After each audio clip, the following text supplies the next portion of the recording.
mwendelezo wa uingiaji wa mabasi ya umeme ndani ya Zanzibar, ambapo leo hii jumla ya mabasi matano yameingia na kufikia idadi ya mabasi 15 kati ya mabasi 100 ambayo yanahitajika kuingia ndani ya Zanzibar. Tumezungumza na mkurugenzi mwendeshaji wa mfuko wa hifadhi ya jamii Zanzibar ZSSF, ndugu Nasor Shaaban, ameeleza juu ya swala zima la ajira na kusema kuwa madereva waliokuwepo ndio ambao watapewa kipaumbele katika ajira hizi. Mimi ni Abdillahi Abdullah, lakini nyuma ya kamera ni Ali bin Haji. Kama unafahamu, serikali kupitia awamu ya 8 imekuja na utaratibu mzuri wa usafiri wa umma. Wiki 2-3 zilizopita tulileta mabasi 10 kwa ajili ya usafiri wa umma, na leo hivi tumeleta mabasi mengine 5 katika mpangilio ule wa kuleta mabasi kwa ajili ya usafiri wa umma. Mwanzo, kama tunakumbuka, mabasi 10 yale yalikuja na yalifika hapa Kijangwani. Kwa hiyo leo tumeleta mabasi mengine haya kwa ajili ya hapa Kijangwani. Nataka niwaambie kitu kimoja, wananchi. Mamlaka ya usafiri na usalama barabarani ZASRA, wao ndio wanaofahamu utaratibu mzima wa Zanzibar inatakiwa mabasi mangapi kwa mujibu wa abiria ambao wapo. Kwa hiyo sisi tunachukua maagizo kutoka wao, wanatuambia sasa hivi leteni mabasi 5 kwa ajili ya ruti hii, sasa hivi leteni mabasi fulani kwa ajili ya ruti hii. Kwa hiyo sisi mfuko wa hifadhi ya jamii tunatulete tu mabasi, tunakaa chini, tunaangalia study ambayo iliyofanyika na tunaona ruti hii ndio iende mabasi mangapi na ruti hii iende mabasi mangapi. Kwa hiyo sasa hivi mpaka sasa jumla mabasi yote ni 15 ambayo yameshafika, na tafika kidogo kadri ya miundombinu itakavyomalizika. Kwanza usiwe na hofu. Mkataba tuliokubaliana ni kuwa madereva hawa ambao sasa hivi wanaendesha daladala ndio waajiriwe, na ni wataarifu tu, mpaka sasa hivi tumeshajiri madereva 30. Madereva hao tumewashua katika njia hizi za madaladala. Tumekaa na mabaguani wao ambao ni viongozi wao, tumepeleka kule kwa Silva, maarufu kwa Silva, majina yao, wakatuthibitishia hawa ni madereva daladala na leseni wanazo, tukawachukua kwenye ajira yetu. Kwa hiyo madereva daladala wasiwe na wasiwasi wote, na wale ambao hatupata nafasi hizi, kama kila siku tunavyozungumza, ambaye yuko tayari kuajiriwa ataajiriwa, ambaye hayuko tayari kuajiriwa sisi hatuweza kumlazimisha. Lakini madereva daladala tunajitahidi madereva hawa ndio waingie kwenye ajira kwa ambaye yuko tayari kuajiriwa. Mabasi haya yalivyokuja, kuna baadhi ya miundombinu ndani ilikuwa hatujafunga, mfano zile alarm za kumshtua dereva kama hapa nataka nishuke, taa za ndani zilikuwa hazijafungwa, kamera, lakini yale 10 ya mwanzo sasa hivi yameshamalizika kufungwa vifaa vyote. Wiki inayokuja tukijaliwa tutapeleka kwa mkaguzi wa Silva ili aweze kuyakagua kama mabasi yatakizi vigezo.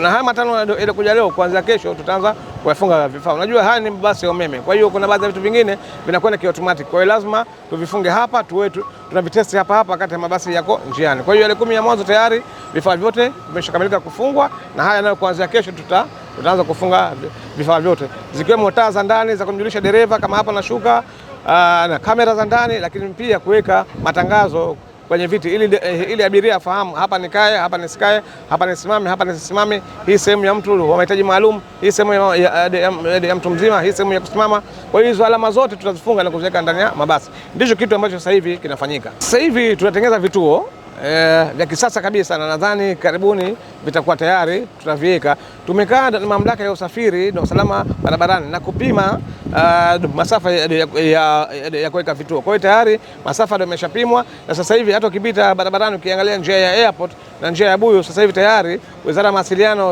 wameanza kutengeneza zile bus bay kwa ajili ya kuweka hivyo vituo vya mabasi. Kwa hiyo kutakuwa kuna vituo maalum. Kwa hiyo basi itasimama kila kituo ambacho limepangiwa litakwenda. Kuna abiria na hakuna abiria, basi litasimama kwa muda uliopangiwa, halafu litaondoka litakwenda kwa kituo kingine. Kwa hiyo vituo vyote ambavyo tumekubaliana na mamlaka ya usafiri vitatumika, na mabasi yetu yatasimama kwenye vile vituo ambavyo tumepangiwa visimame au tumepangia visimame. Kwa hiyo wasiwe na wasiwasi, ni utaratibu mzuri ambao tumeupanga. Kama nafahamu, mamlaka ya usafiri na usalama barabarani wao ndio wenye jukumu la kupanga nauli kwa kutumia labda masafa ya abiria. Sisi tutakaa nao, tumwambia kama tayari mabasi tumeshakuja, tunaomba nauli ziwe hizi au zizidi kidogo au zipungue kidogo. Kwa hiyo wao mamlaka sasa hivi wanachakata, wanapima mabasi. Ikiwa tayari, nadhani waziri husika wa mawasiliano atatangazia nauli ya mabasi, lakini mimi ni watu hofu wananchi nauli hazitakuwa kubwa, na tunategemea nauli ziwe hizi kama kuongezeka kidogo au kama kupungua kidogo. Lengo letu ni kutoa huduma bora kwa wananchi ya usafiri wa umma. Mshukuru Dr. Hussein Ali Hassan Mwinyi, Rais wa Zanzibar na Mwenyekiti wa Baraza la Mapinduzi kwa kuja na mawazo haya ya kubadilisha usafiri wa umma uwe wa kisasa. Haya mambo hatujazoea. Haya mambo ni nchi nyingine kabisa. Kwanza mimi kwa dhati kabisa namshukuru Mheshimiwa Rais, lakini vile vile tunashukuru Bodi ya Mfuko wa Hifadhi ya Jamii Zanzibar. Wazo hili lilipotolewa na Mheshimiwa Rais, sisi ZSF kama wawekezaji tukaiomba bodi tuwekeze, na tulipomfuata Mheshimiwa Rais kumuomba mradi ni bora utekelezwe na Mfuko wa Hifadhi ya Jamii Zanzibar, alikubali moja kwa moja. Binafsi kwa ujio wa mabasi haya ninapongeza sana, kwa sababu tunaenda kwenye kimaendeleo zaidi. Kwa hiyo tunapigia hatua kutoka hatua moja kwenda hatua nyingine. Kwa hiyo nampongeza Mheshimiwa Rais pamoja na bodi yake nzima kwa ajili ya kuleta mradi huu wa mabasi.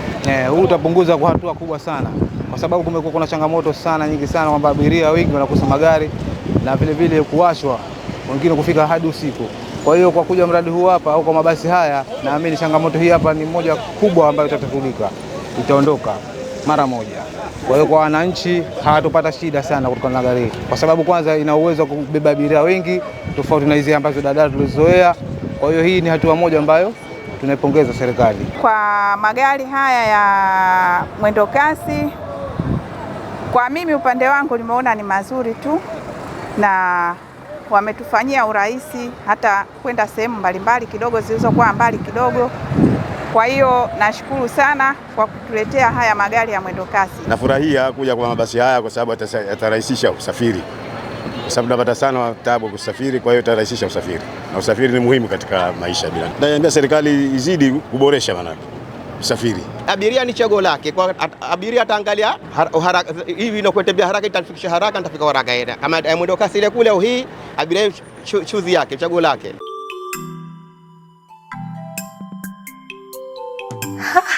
Asante Mungu. Hivi ndivyo jasho langu linavyozaa matunda. Asha, duka limebadilika sana. Limejaa, yani wewe acha tu.